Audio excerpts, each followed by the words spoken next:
Alrighty. Hey everyone, Ragnamune here. Welcome back to another session, another round, another episode of Let's Play Gran Turismo 2. I said grand for some reason. At least that's what's out of my head. Today, I finally decided one thing I'm going to do, and it's going to be with a new car. Well, as new as this RX-7 can feel anyways. And we are basically taking on the FR challenge today. We need 295, 4043, 493. I did a little bit of poking around, and this RX-7 will pretty much steamroll the competition toot sweet. So, let's get it on it. Clubman, Stage 5. I already took care of tuning the thing up off-screen, and I think I play-tested it as well. Can't remember. Even though it was like 10 minutes ago. My memory's getting fuzzy, guys. Did I mention I'm old? In any case, let me turn this down myself so that I don't blow my ears out. There we go.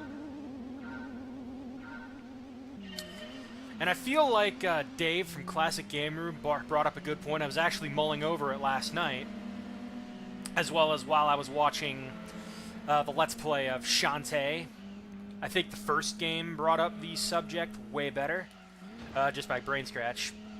But they brought up how it's kind of dumb, how, at least I think Ted did. They brought up a subject of how dumb it is to where non-backers can't get access to something that is, by all rights, able to be in the game. And that made me think of Dave's remark on this game. I feel like if you can't afford the car, they'll just put it in the game. And that made me think a lot about, do you guys remember the time when you could purchase a video game? And this is going to be the... Oh, God. No, wrong way, man. Come on. You guys remember when you could purchase a video game? You could purchase a video game, and you'd basically be able to work for unlocking the content by yourself. Like... Ooh, just got first there for this lap.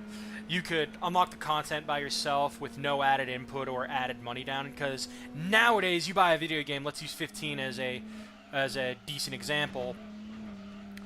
You'll buy 15, you'll buy the base game, you have to connect online to get all of the free updates, then there is the DLC packs. You usually have to spend $5 for bits and pieces of the story that is missing because you honestly were not able to, well, it's not on disc, so there's that.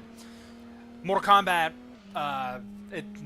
10 pre-XL edition, as I want to call it, is another prime example because Goro was already on the disc, locked behind a damn paywall for those that pre-ordered could get immediate access to. Then there's the Cold War Scorpion skin that was a pre-order, an exclusive GameStop pre-order bonus, and that was eventually just made a completely free download, further proving that's a load of BS right there.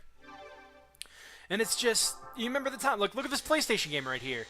If we wanted cars, we'd have to grind up the credits with races, and I've basically proven how to do that. But if it was in the game and there was a way to get it, we found ways to get it.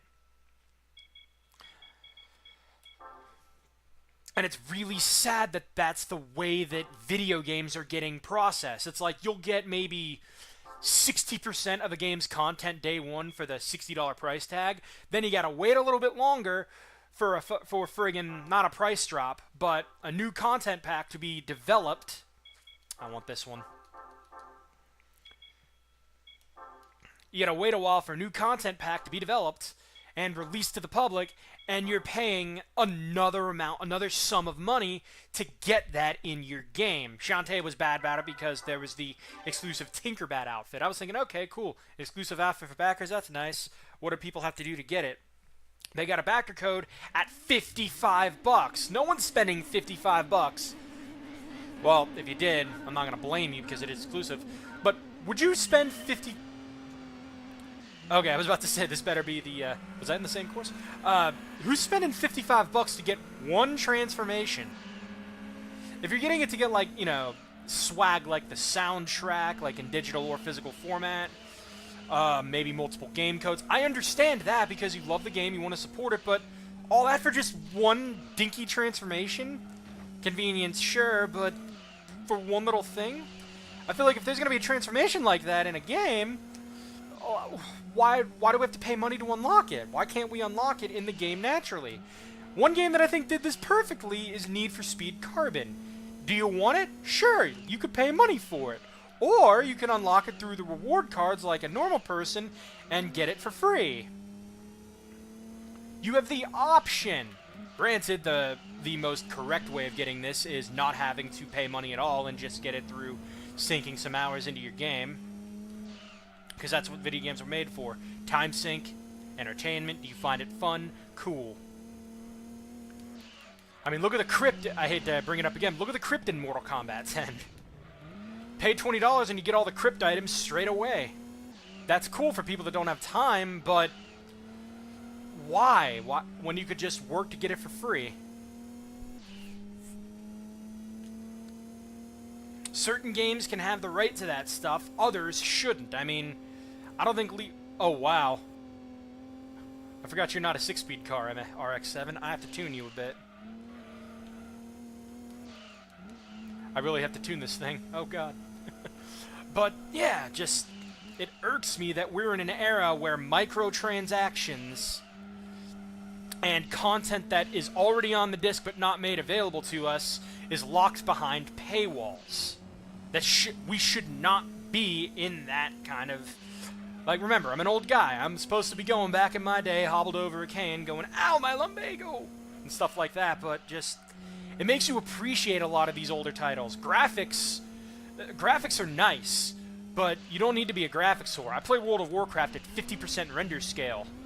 I wish they would be a little higher, but I'm content because I can run the game on this old 2010 rig. We should not have to sacrifice ourselves to be graphics whores, is all I'm saying.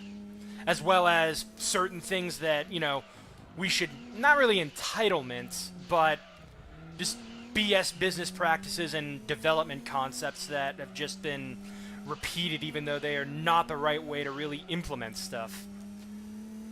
God, I sound so ranty and bitchy. But hey, if I don't say it, who is? If I don't say it, who will? Anyways, easy race, easy life. I really gotta tune this thing. Because I think next up is midfield, and I definitely want that tuned a bit better. Oh, excuse me. Only one more race to go on that, but yeah, it just makes me appreciate all these good games more. Like Need for Speed Underground. Imagine if that was brought back into the real world, brought back in as a brand new game. I bet you half the cars would be fucking paid DLC. Oh, there's my favorite Salady. I'll get that later. But just, ugh. Need for Speed Underground 2, probably the same concept. Hell, they did it in Most Wanted. Most Wanted 2005 got reimagined into a new 2012 that played a hell of a lot more like Burnout, and a lot of people dismiss the game because it's bad because of that, and I somewhat agree. I somewhat agree with you there. Okay, turbo kits. Okay, I can't get the next turbo kit, but I can get the intercooler. Alright, that's nice there. Race.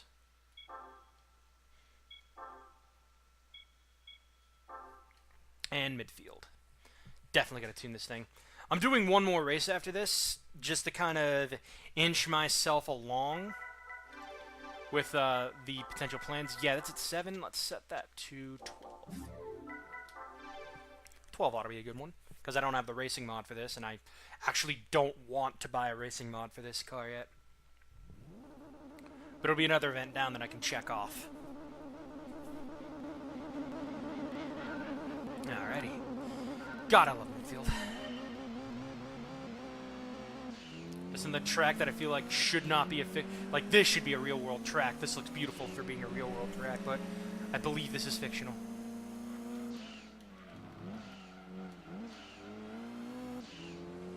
Oh well. I also watched another video on Yu-Gi-Oh! About how the game is dying, and we all know the reason the game is dying. Ban lists aren't coming out in time for us to pick up new product. And we are basically stuck in the same non-power creeped deck format. It's going to happen eventually, we know that Zoo and True Draco are going to be power creeped. If True Draco gets hit, rather Masterpiece gets hit, we're still going to play one of him. I kind of think he should be banned. I don't know if I said it already, so I apologize if I sound like a broken record, if I'm repeating stuff that's already been said and all that stuff, but it's not that I don't look back at these parts, it's that I literally cannot remember when I'm driving because I'm trying to multitask. That's what I'm doing, basically 3 things at once. I'm trying to provide the color commentary for whatever's going on game-wise, even though I rarely talk about this damn game. I bring up just subject matter I don't know about because I'm either ignorant of the matter or there's things that I'm really passionate about that I kind of wish were different. Am I still gonna... Whoa! Whoa, whoa, whoa, whoa, whoa. I should have broke way earlier there. Should have broke way earlier there. And after I shoot a couple more episodes, I need to upload again because I'm kind of out. At the very least, need to upload an episode tonight by 6 o'clock. That'll be easy. It takes about an hour per upload. And I do a lot of things whenever I'm uploading, too. Like, there's plenty to do. Not just, like, movie-wise, but I have Gran Turismo 2 PS1 emulator that's kind of an outdated emulator, 1.13. Oh, shit. Whoa, that was close.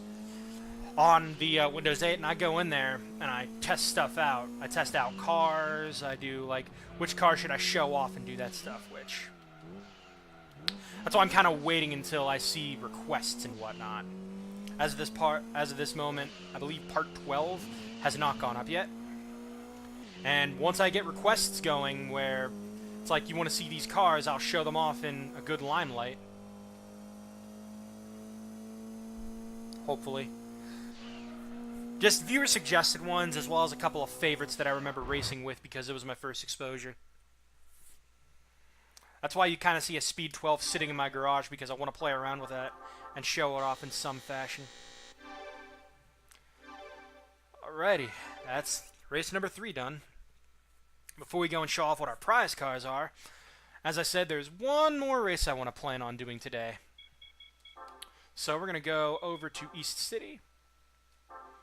There is a dealership event we can do, and we're going to go and clear that.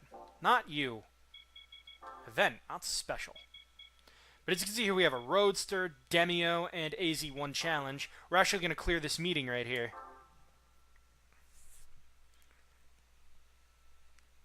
I'm happily tuned for this. Oh, we even got a really good track, too.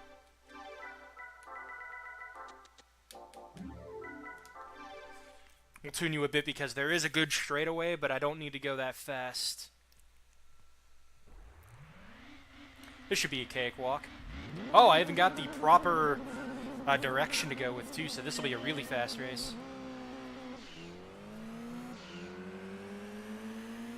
Now look at all these old, I feel like whenever you do these races, they're not really tuned.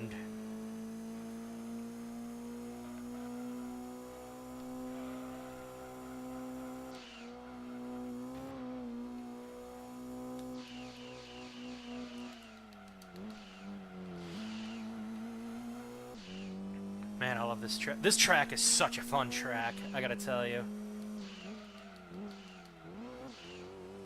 I feel like this is the most fun short track in the game. Just enough turns, just enough speed, and bears repeating, it's friggin' short. Very short. No! I spun out, but I bet you I still win this. Okay, guys, I was just doing a trick. 360.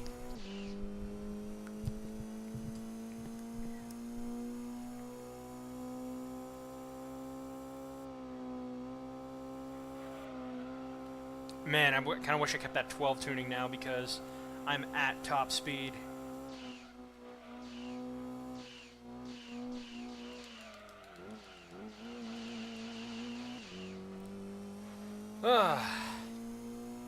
Just one of them days where it's like you have a good subject to talk.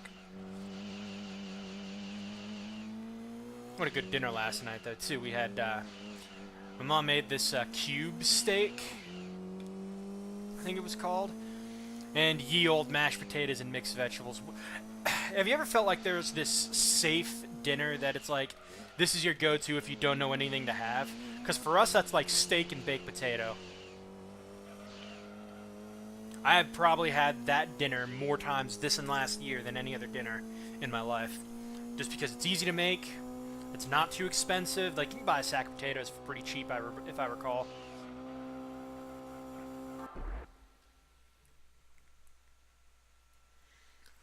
But, yeah. Speaking of which, it's like we have our ideal meals for every time of day. Like for me, breakfast is just a beautiful scrambled eggs, 2 pieces of toast, and like a couple links of sausage or even a patty. Like 1 patty would do. But okay, we've done that. Let's go ahead and check our prize cars. We have the Silati. I have no idea where this car comes from. Let's see if I can pinpoint just where it is. I don't think I can. Arg. The Nismo 270, which is not a 400. And another RX-7 variant. I actually like this RX-7. It's pretty cool. I think I tried it out. It's a bit spinny, but it still works. Alright, now for pain in the ass number 4006. I gotta go find an FF car. The Pidgeot lineup. Is a 468 an FF? Oh hell yeah! We've already found our car. I've already found my car, boys. We're gonna tune it and then we're gonna get out.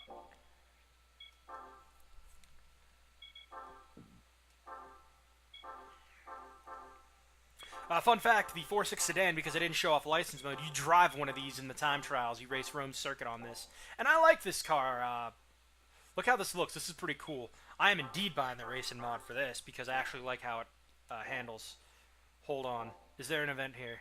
There is. Don't tell me it's a fucking 406. Okay, it's a 106 event, so we're good on that front. Let's go ahead and tune this sumbitch up. Give me my super soft racing tires. Give me my... Not this suspension. No, not this suspension. I want this one.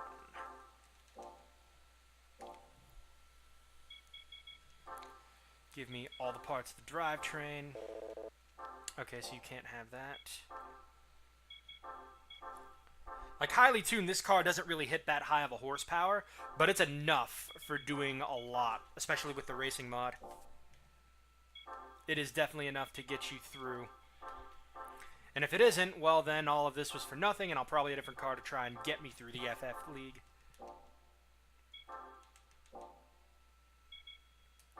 I got my limited slip, good.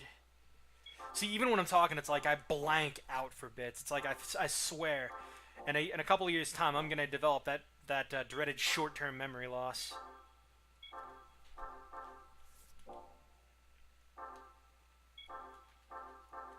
Okay, there's sports brakes. Okay, now for the engine, muffler, and turbo. No displacements. Okay, this does take tune-up. Before I hit that, though, let me check really quick. What the hell is the minimum race? I think it's 295. Okay, I can handle that. So let's go to... Actually, this car can do the 195, so I have 8 races I could potentially do next episode, but I'm not going to bore you with 8.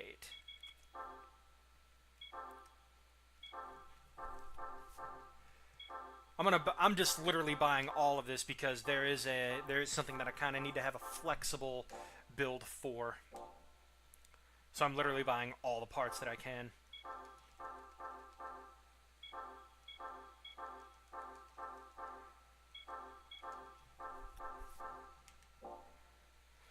Alright, and you don't take intercooler, I believe.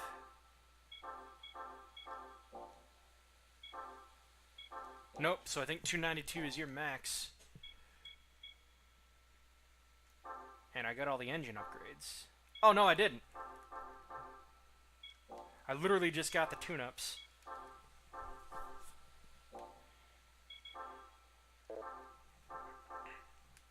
So 319 is like your max horsepower here. Well, this is going to be a nightmare. Well, not really a nightmare, just I'm going to be a little bit underpowered. Alright, so I have to downgrade this to 295 in order to take that on, so yeah. I'm going to end the part here. This is Ragnamune, signing out. You guys have a great night. Thanks for watching. And take care, because next time we meet, we're racing this damn 406 sedan, and we are going to kick some genuine ass. Arse, whatever you want to call it. See you guys next time.